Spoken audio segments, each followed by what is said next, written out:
हे भाषण करताना माझे मन अत्यंत जड झाले आहे।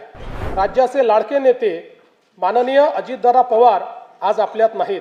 त्यांना श्रद्धांजली म्हणून सर्व मान्यवरांची चर्चा करून त्यांच्या व्यक्तिमत्वाला साजेसे भव्य स्मारक उभारण्यात येईल।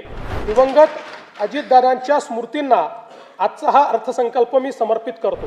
अध्यक्ष महोदय, हे भाषण करताना माझे मन अत्यंत जड झाले आहे।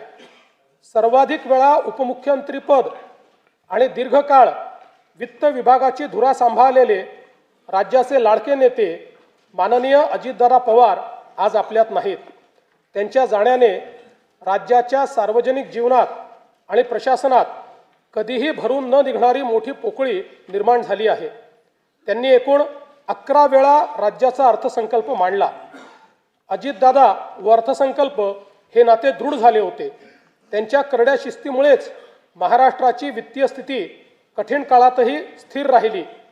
काम करणारा माणूस ही त्यांची ओळख आणि त्यांनी दिलेली विकासाची दिशा आजही आपल्याला प्रेरणा देत आहे। त्यांना श्रद्धांजली म्हणून सर्व मान्यवरांची चर्चा करून त्यांच्या व्यक्तिमत्वाला साजेसे भव्य स्मारक उभारण्यात येईल।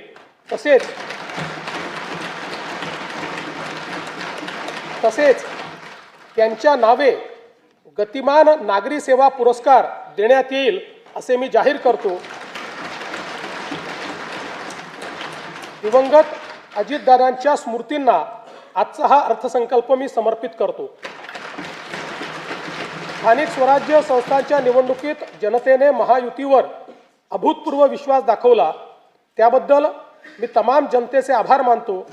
स्थानिक स्वराज्य संस्थांच्या प्रगतीसाठी महायुती सरकार कटिबद्ध राहील याची मी ग्वाही देतो।